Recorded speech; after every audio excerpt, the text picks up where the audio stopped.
Je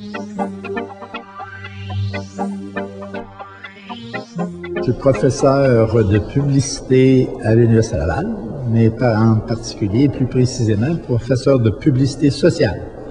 Publicité qui essaie de générer des retombées pour l'ensemble de la société et non pas seulement pour ceux qui paient.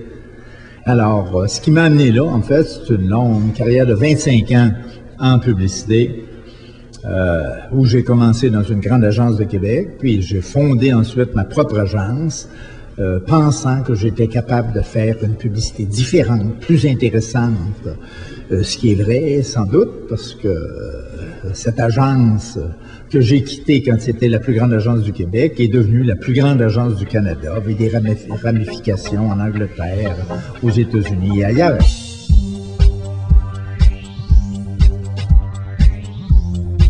La publicité, d'une certaine façon, c'est de la manipulation. C'est être capable de présenter une argumentation, entre guillemets, qui réussit vraiment à persuader les destinataires auxquels on parle. J'ai rien contre ça. Ce qui me fatigue, c'est quand les publicitaires eux-mêmes ont l'air inconscients des retombées négatives de leur travail. Alors, parce que, en jouant continuellement sur ces cordes sensibles des destinataires, on provoque aussi d'autres événements, par exemple des faillites personnelles sur le plan financier, je sais pas, de l'embonpoint chez le public, chez les jeunes. Vous voyez, il y a comme des effets collatéraux négatifs, et ça me chicote beaucoup que les publicitaires ne se rendent pas compte qu'ils ont une responsabilité là-dedans.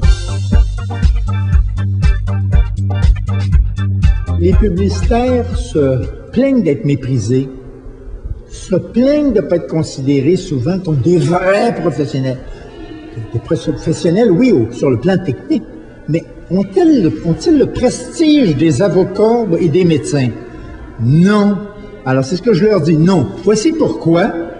Puis, se préoccuper d'éthique sur le plan personnel va vous rendre plus professionnel, va vous rendre plus apprécié sur le plan social, puis là, vous allez gagner en grade, si je peux le dire.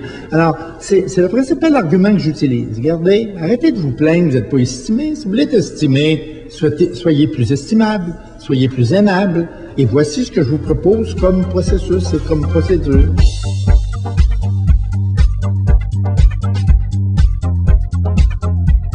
On peut pas toute sa vie être un dentiste qui ne fait qu'arracher les dents.